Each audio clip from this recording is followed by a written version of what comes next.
All right, good evening. All right, so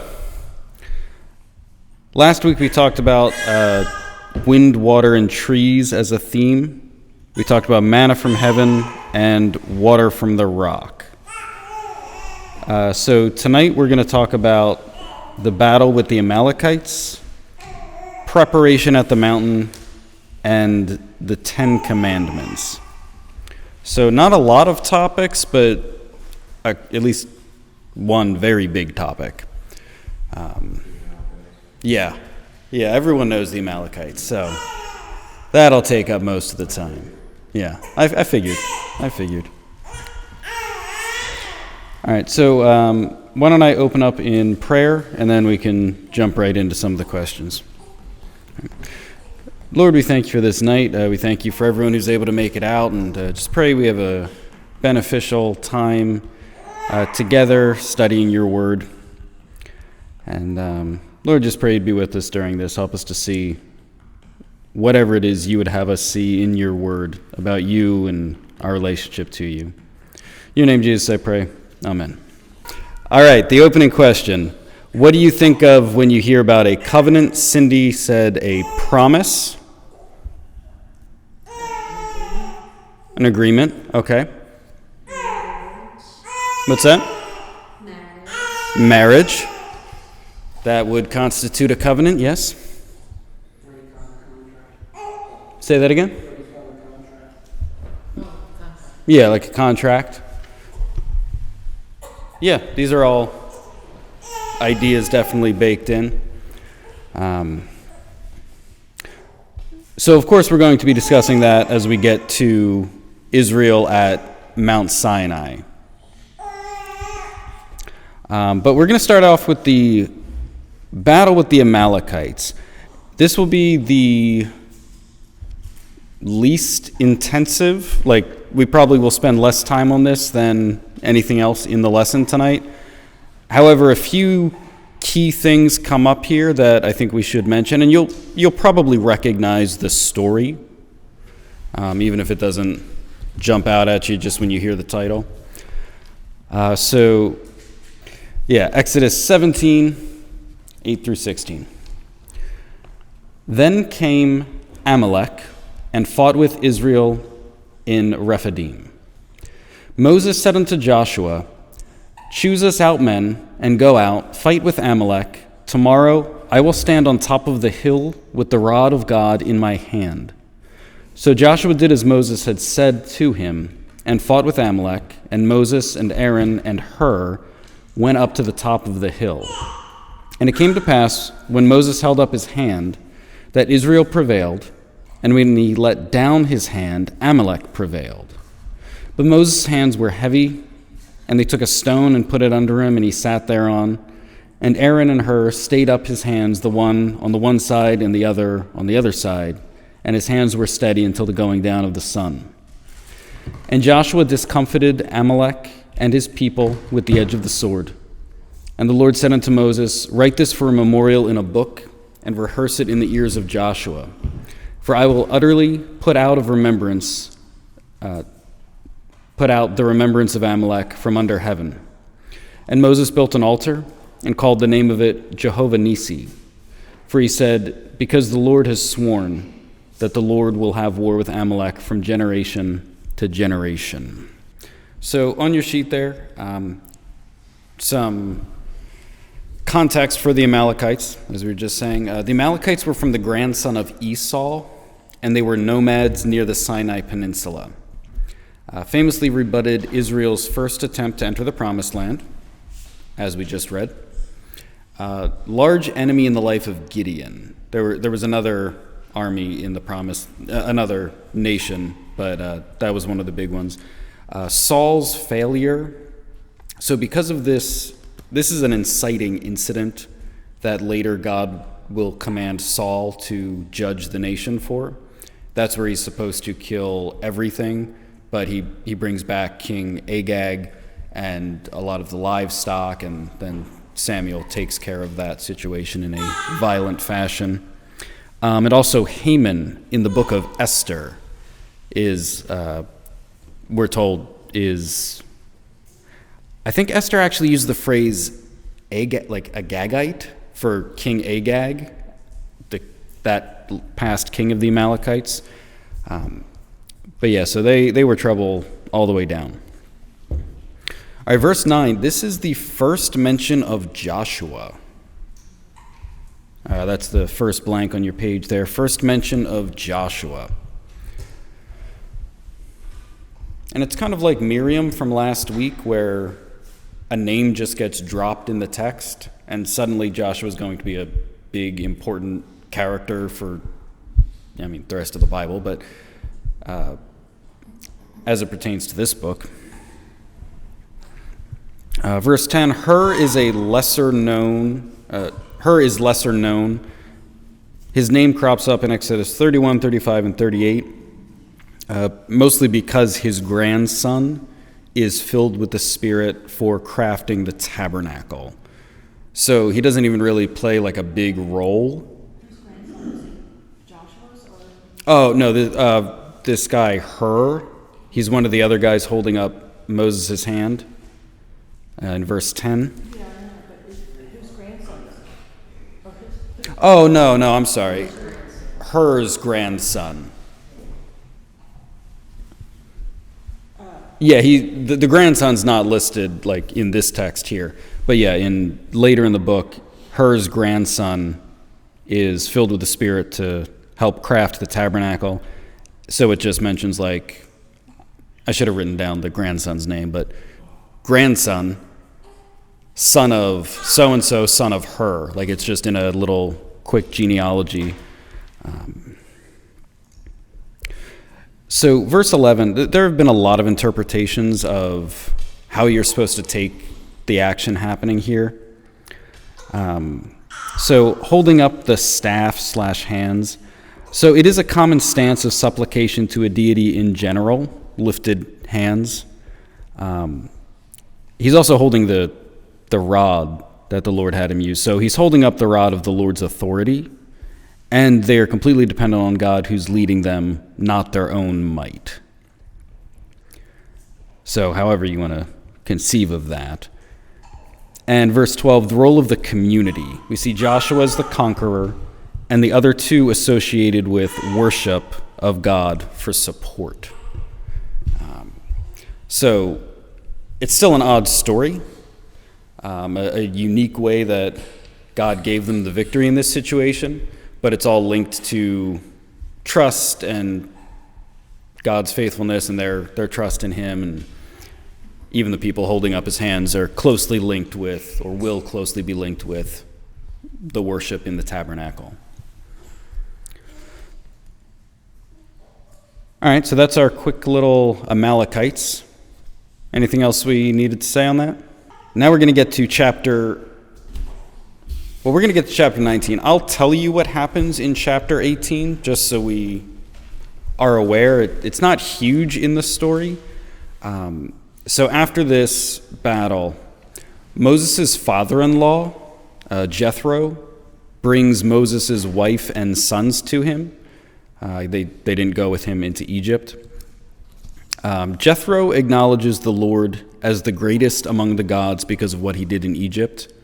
And you remember, he was a priest in Midian, so he seemed to maybe have been kind of like a generic priest, like you can go to him to sacrifice to a host of deities, possibly. It's not really clear, but it's a big deal that he observes the Lord being greatest among the gods.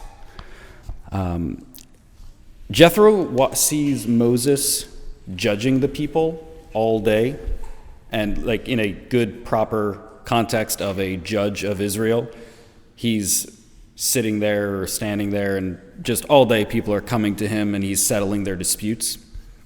And Jethro advises him to select elders who can judge matters, while Moses takes only the most difficult cases. Moses does this, and his life is much easier. Kind of points towards something like spiritual gifts and spiritual community, and which is similar to the Amalekites, the idea that you don't have to do it all on your own. Basically he has Moses delegate. And that's chapter 18. Okay, chapter 19. We're going to read verses 1 through 20. All right, Exodus 19, 1 through 20. In the 3rd month, when the children of Israel were gone forth out of the land of Egypt, the same day came they into the wilderness of Sinai. For they were departed from Rephidim, and were come to the desert of Sinai, and had pitched in the wilderness, and there Israel encamped before the mount. Moses went up unto God. The Lord called unto him out of the mountain, saying, Thus shalt thou say to the house of Jacob, and tell the children of Israel, Ye have seen what I did unto the Egyptians, how I bare you on eagle's wings, and brought you unto myself. Now therefore, if ye will obey my voice indeed, and keep my covenant, then ye shall be a peculiar treasure unto me above all people, for all the earth is mine. Ye shall be unto me a kingdom of priests and a holy nation. These are the words which thou shalt speak unto the children of Israel. Moses came and called for the elders of the people, and laid before their faces all these words which the Lord had commanded him. And all the people answered together and said, All that the Lord has spoken we will do. Moses returned the words of the people unto the Lord. The Lord said unto Moses, Lo, I come unto thee in a thick cloud, that the people may hear when I speak with thee, and believe thee forever. And Moses told the words of the people unto the Lord. The Lord said unto Moses, Go unto the people and sanctify them today and tomorrow, and let them wash their clothes. Be ready against the 3rd day. For the 3rd day the Lord will come down in the sight of all the people upon Mount Sinai. Thou shalt set bounds unto the people round about, saying, Take heed to yourselves that ye go not up into the mount, or touch even the border of it. Whosoever toucheth the mount shall surely be put to death. There shall not a hand touch it, but he shall surely be stoned or shot through. Whether it be beast or man, it shall not live. When the trumpet soundeth long, they shall come up to the mount. Moses went down from the mountain unto the people, and sanctified the people, and they washed their clothes. And he said to the people, Be ready against the 3rd day, come not at your wives. And it came to pass on the 3rd day in the morning, that there were thunders and lightnings and a thick cloud upon the mountain, and the voice of the trumpet exceeding loud, so that all the people that was in the camp trembled. Moses brought forth the people out of the camp to meet with God, and they stood at the nether part of the mount. And Mount Sinai was altogether on a smoke, because the Lord descended upon it in fire. And smoke thereof ascended as the smoke of a furnace, and the whole mount quaked greatly. When the voice of the trumpet sounded long and waxed louder and louder, Moses spoke, and God answered him by a voice. The Lord came down upon Mount Sinai on the top of the mount, and the Lord called Moses up to the top of the mount, and Moses went up. A little bit long there, a little bit of reading, but it's quite an interesting start to the situation. What are your opening thoughts, opening questions, opening concerns? No. The women are allowed to be there. It's a little bit of a Hebrew idiom and the Old English, so you could easily render it like, "Don't go near your wives," and it's a euphemism for sex. Yeah. So it's part of this 3-day sanctification thing they're doing. That's just part of it. And later, once some of the laws for the tabernacle are established, that will be part of like ceremonial uncleanness for a time. So like it's kind of linked with that, and they're supposed to be like they wash their clothes, the priests do, and all that. So yeah, it's kind of like a little preview of that going on to an extent. So because he's still doing the cloud thing.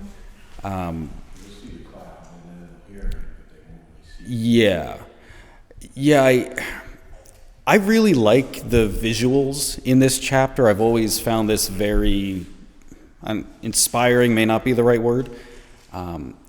So he says that we're going to have the cloud so that the people will kind of like see him, but not see him because he's hidden in the cloud. But then, like, whatever it means, like, just visually, that towards the end of that chapter, it says, the Lord descended in fire.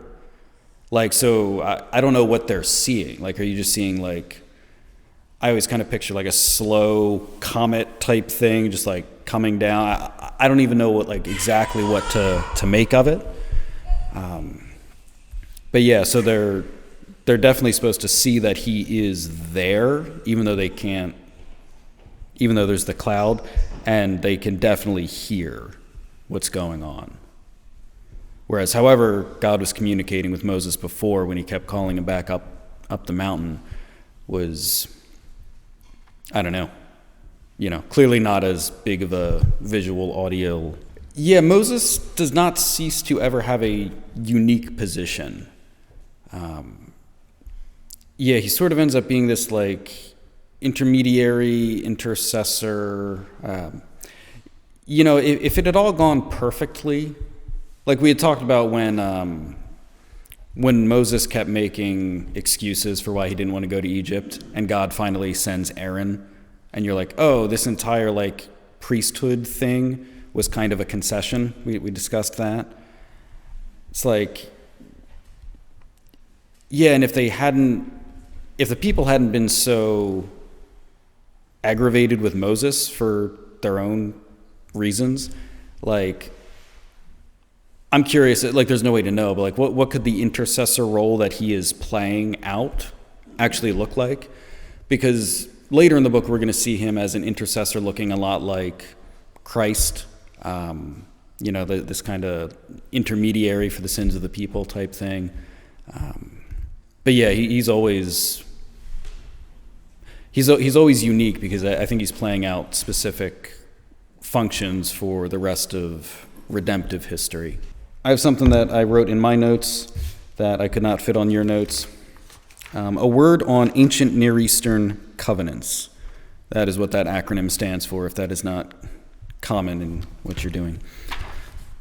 So in the ancient Near East, covenants were common, extremely serious contracts or oaths, often bound in blood in one form or another. You could have a parity covenant, which is a covenant between equals. An example we've seen is in Genesis between Jacob and Laban in Genesis 31. And you could have what is called a suzerain vassal covenant. You won't have to remember that. But it is a covenant between a ruler and a lesser power. This covenant falls into the latter category and closely mirrors known ancient covenant language.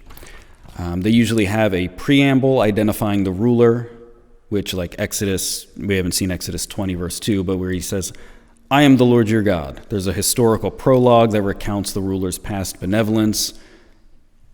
I'm the Lord your God who brought you out of the land of Egypt. There are stipulations, there are obligations for the lesser party, which in this case, right off the bat, will be the 10 Commandments.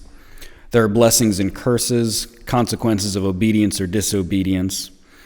There are witnesses to covenants.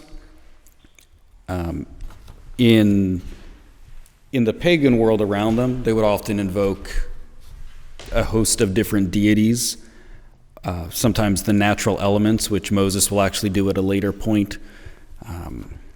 And then ratification, it's usually sealed with a ceremony. So, yeah, when they compare, like, we actually have some of these contracts from other cultures, especially the Assyrians left a lot in their cuneiform writing that has held up very well. You see very similar type contracts. This is, however, unique in that, like, so normally it's, okay, I'm the king of whatever, you small lesser state, we're going to have a contract, a covenant, like bound by oath with all these stipulations that I just read. The idea of having a, like, pretty formal covenant with a God is unique to the Bible. This is not something you see across other cultures. Even when they dedicate themselves to a god in different ways, it never quite has this form. Okay, so verses that we didn't that didn't come up in the discussion, verses 5 through 6, which is, "Now therefore, if ye will obey my voice indeed and keep my covenant, then ye shall be a peculiar treasure unto me above all people, for all the earth is mine. Ye shall be unto me a kingdom of priests and a holy nation. These are the words which thou shalt speak unto the children of Israel." So the blank there towards the bottom is, these show the intended mission of Israel.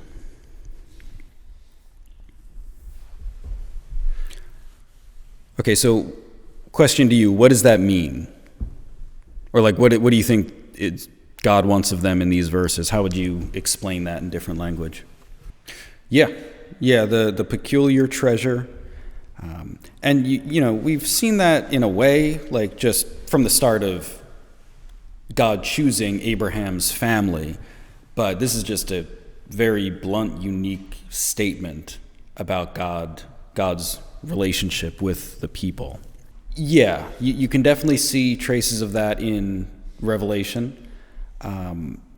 However, I think, like I was saying, it shows the intended mission of Israel.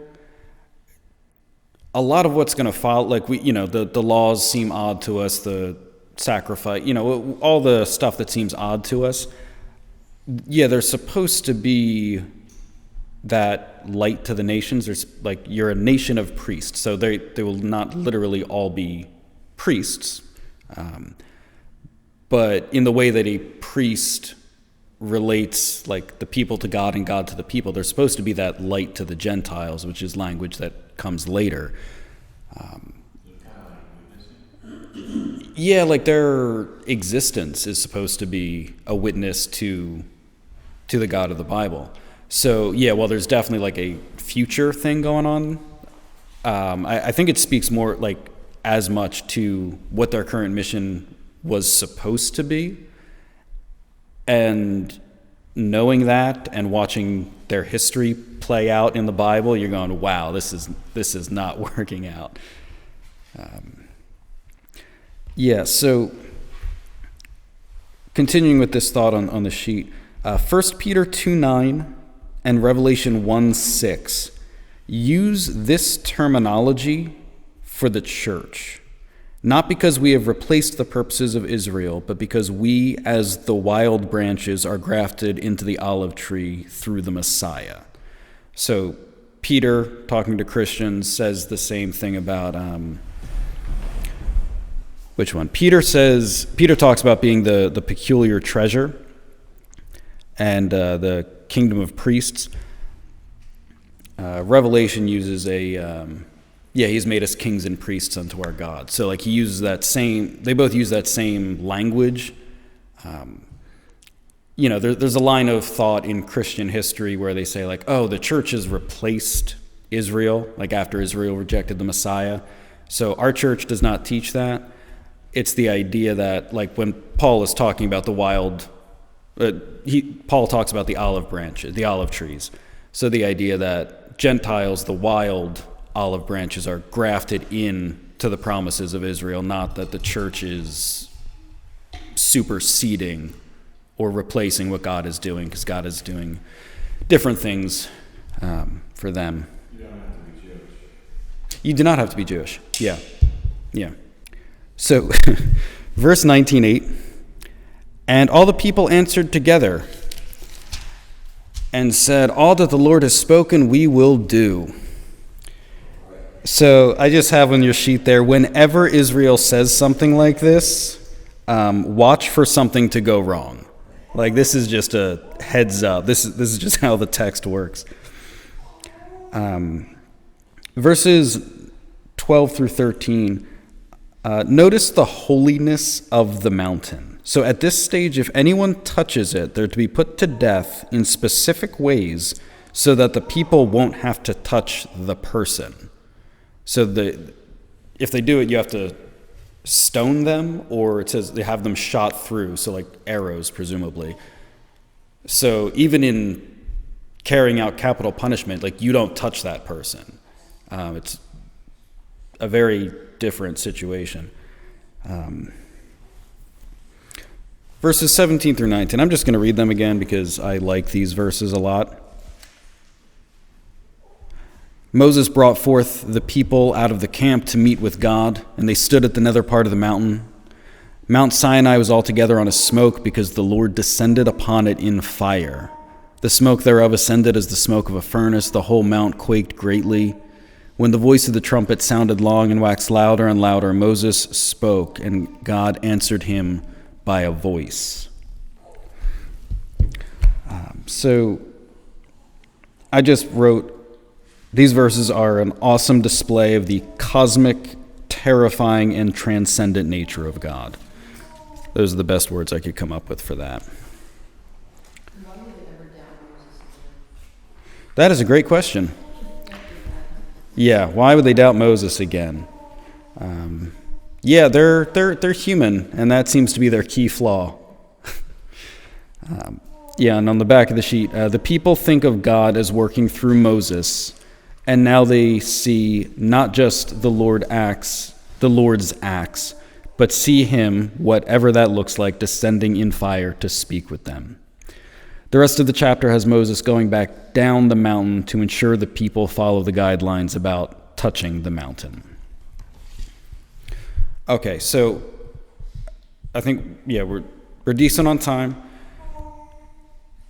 We're going to do chapter 20, verses 1 through 21. These should be mostly very familiar, but like we've seen in the past, maybe some details here and there will surprise us. All right. And God spoke all these words, saying, I am the Lord thy God, which have brought thee out of the land of Egypt, out of the house of bondage.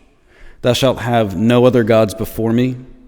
Thou shalt not make unto thee any graven image, or any likeness of anything that is in heaven above, or that is in earth beneath, or that is in the water underneath. Thou shalt not bow down thyself to them, nor serve them, for I, the Lord thy God, am a jealous God, visiting the iniquity of the fathers upon the children unto the third and fourth generation of them that hate me, and showing mercy unto thousands of them that love me and keep my commandments. Thou shalt not take the name of the Lord thy God in vain, for the Lord will not hold him guiltless that taketh his name in vain. Remember the Sabbath day to keep it holy. 6 days shalt thou labor and do all thy work, but the seventh day is the Sabbath of the Lord thy God. In it thou shalt not do any work, thou, nor thy son, nor thy daughter, thy manservant, nor thy maidservant, nor thy cattle, nor thy stranger that is within thy gates. For in 6 days the Lord made heaven and earth, the sea, and all that in them is, and rested on the seventh day. Wherefore the Lord blessed the Sabbath day and hallowed it. Honor thy father and thy mother, that thy days may be long upon the land which the Lord thy God giveth thee. Thou shalt not kill, thou shalt not commit adultery, thou shalt not steal, thou shalt not bear false witness against thy neighbor.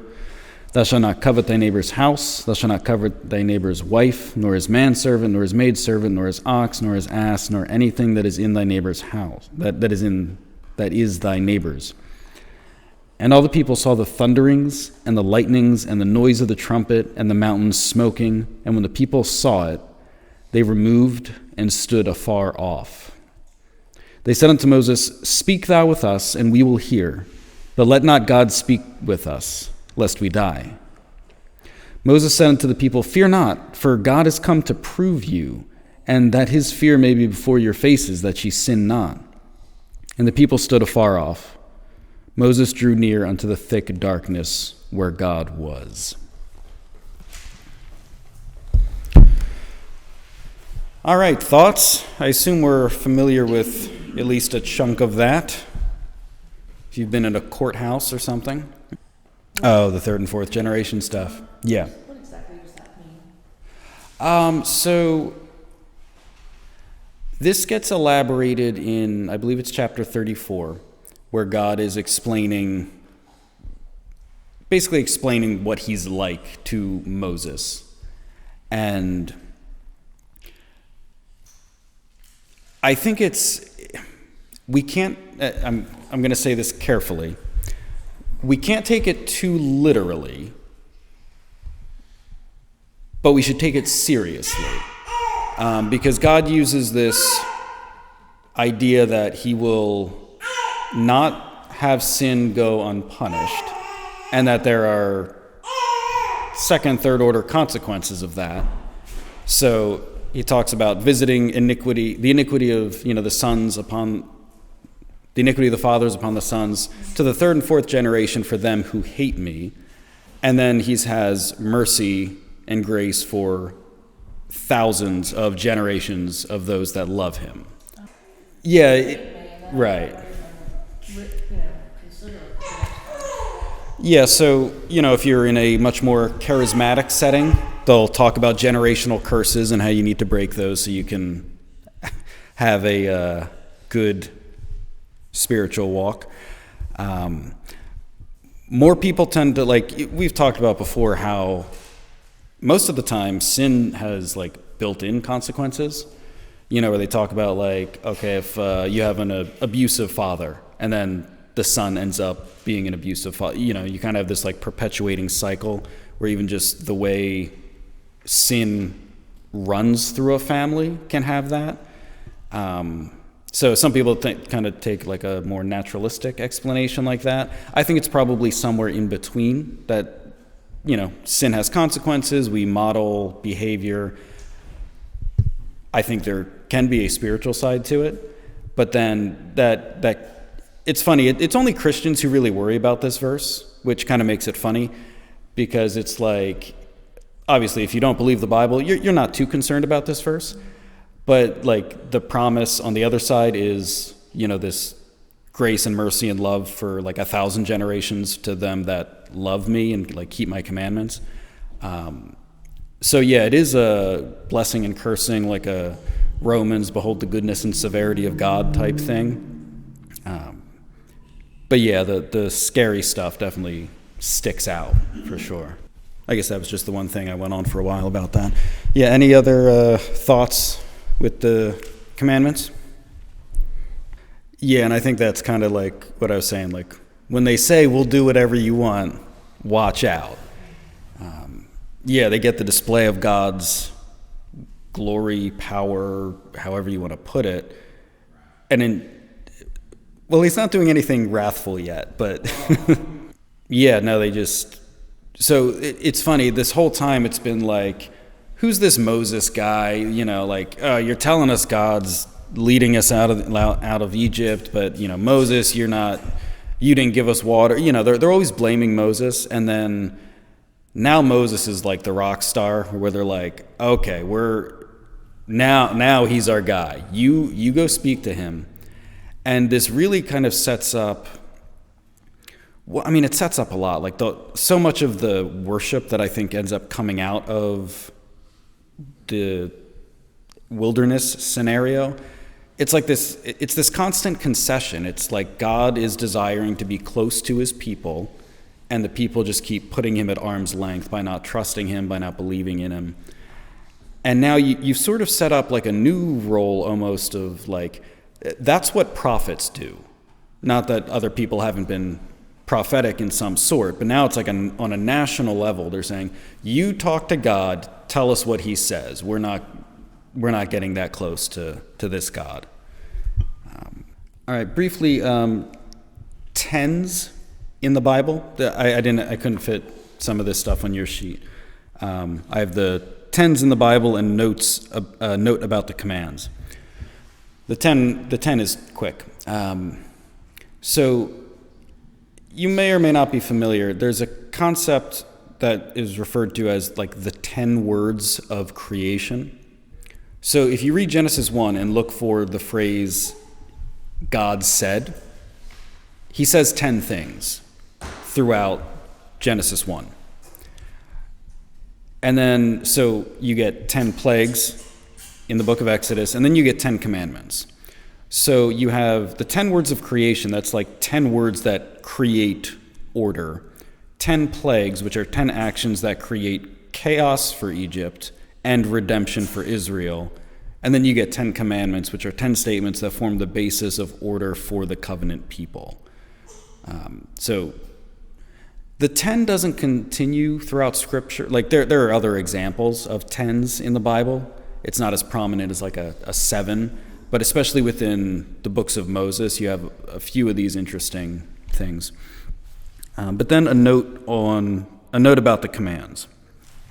So obviously the text itself doesn't number them, okay, which has led to a few main divisions as to like which are which. It may seem obvious to us. So the Protestant tradition has command number 1 as you shall have no other gods, and command number 2 as you shall make no graven images. It combines don't covet your neighbor's house, don't covet your neighbor's wife as one command against coveting. Okay? In the Catholic Church, rooted in the teachings of Augustine, the Catholic reading of this combines no other gods and no graven images into one command, assuming that to make graven images and bow down to them is worshiping the other gods. Yeah, because they don't have as much problem with images, it seems. It's still in there. You know, they didn't take it out of the Bible, but like just the way they number them. And they split coveting your neighbor's stuff and your neighbor's wife as 2 different types of commands against coveting. And then the Jewish tradition, like from the rabbinic side, has verse 2 as the first command. Verse 2 is, I am the Lord thy God, which has brought thee out of the land of Egypt. Not so much of a command, but the basis for all the commands, more of like the first word. And then they combine both no other gods and no graven images and both commands against coveting, basically using the Catholic and Protestant combinations with the added preamble. So yeah, if it had just been one, that would have saved some people a lot of thinking. I just picked a few commands that could have some interesting stuff to them. So 20 verse 4, that's, thou shalt not make unto thee any graven image or any likeness of anything that is in heaven above or that is in earth beneath. Okay.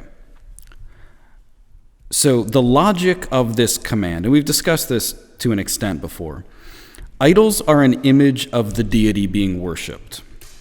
Humans, however, are the living image of the living God.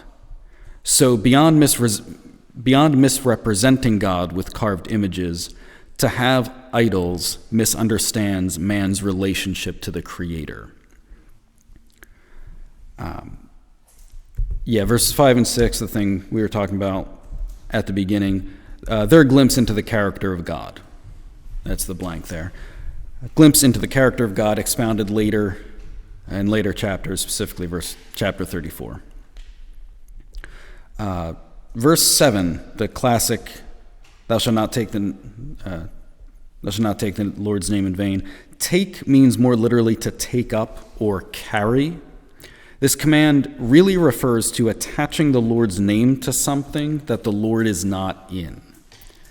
And I put, though we shouldn't use the Lord's name flippantly, quoting Ezekiel, they have put no difference between the holy and the profane. And this is actually the root of many curse words, taking serious words and making them profane. Now, I did look this up, and I will not go into too much detail on various curse words in our Bible study. But you have some that are just like they were always crude. But then you have others like we can use the word hell in a very true, correct, literal, severe context. And then it's a important, holy, or like holy adjacent word, like a spiritual thing that gets used flippantly. So that's more of what's happening when you have the traditional, the modern understanding of taking the Lord's name in vain. You still shouldn't do that, but that's not really what this command is about. Verse 11 explicitly roots the Sabbath day in creation, whereas the manna last week just implied it. So last week you saw the same cycle, like the 6 days on, 1 day off. But this week, it tells you distinctly, like that's what the Sabbath is about. So notice the order of the commands. The first 4 deal with man's relationship to God. Commands 5 through 9 deal with man's relationship to man. The final command deal with the heart, man's relationship with himself and his desires. So you get, I call it the vertical, like man and God, horizontal, man and man, and then the internal. It's interesting how it starts off as cosmic as possible, like how you're relating to God, how you treat other people, and then the condition of your heart. Verses 18 and 21, the people stood afar off. This shows a failure from the people to live in fellowship with God as intended. A borderline New Eden moment is quashed because the people fear God in a problematic way. They desire Moses to be their intercessor after mostly blaming him for his leadership. And Moses enters into the thick darkness where God is. Because of their unwillingness to come directly to God, they are kept at a distance. A theme developed later, the veil on Moses' face, the veil in the tabernacle and temple, and finally reversed by Jesus as the temple veil tears, and we're given direct access to God by the blood of the Lamb and the indwelling Spirit. All right, we covered a lot tonight. So, what's that? This is true. This is true. Okay, so battling the Amalekites and Jethro's advice. I know I only told you about Jethro's advice. What do you think Moses' need for help should teach us as the church? The pastor shouldn't have to do it all. The pastor shouldn't have to do it all. That's lunacy. Yeah, I thought both of them, and again, I know we didn't read about Jethro, but Jethro is basically like, yo, you can't do all this. Like, literally, you can't do all this. You need to delegate. Kind of like, honestly, a little bit like the sermon on Sunday about, like, from Titus, the faithful older men and women training up the younger generation to serve. And it's kind of like, yeah, you can't do everything. And I think the battle with the Amalekites, you see, like, they all end up with different roles. Some are more supporting, some are more in the lead, but then they just kind of all need each other for these different things. Question 2. These chapters show God as downright terrifying. Do you think this is good or bad? And do you normally think of the Lord in this way? Why or why not? I know there are several implied questions in there. So, well, that's the thing. We often like to keep it at like, oh, it means have proper respect.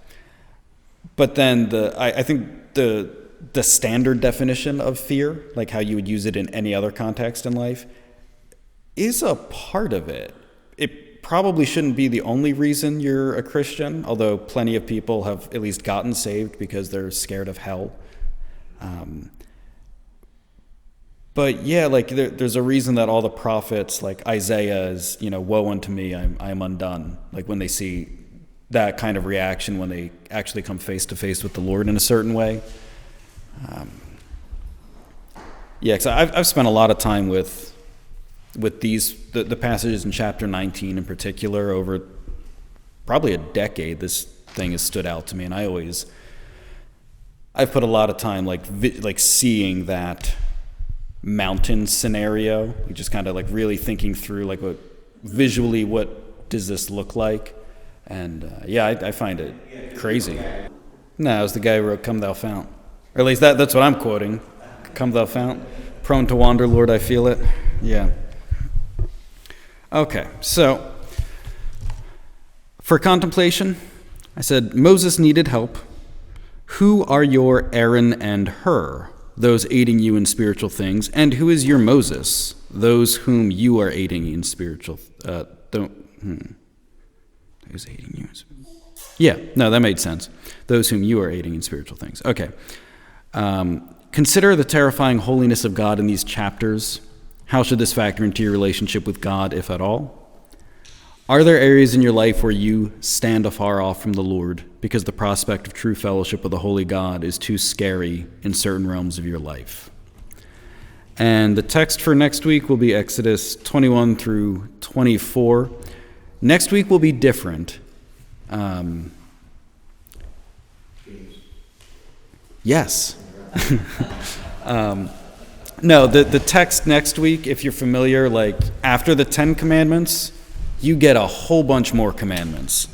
And I promise you, we're not just going to sit there and read chapters of these odd commands, but I want to pick out a few different ones, and we'll see kind of, one, what they mean in their time, because they're going to seem odd to us, and sort of how even our current idea of justice really is just biblically rooted.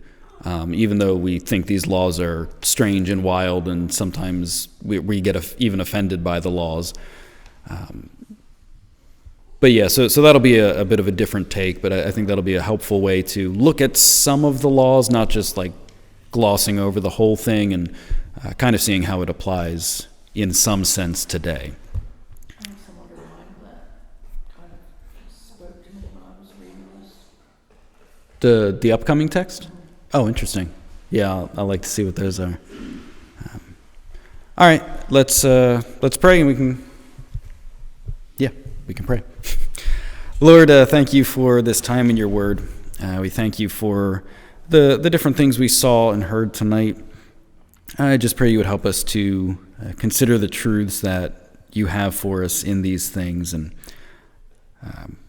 whatever each one of us needs to hear from your word, I just pray that we would walk away with that. And Lord, again, we just thank you for being with us. We thank you for all of us being able to study the Bible. And Lord, I just pray you'd bring us back safely next week.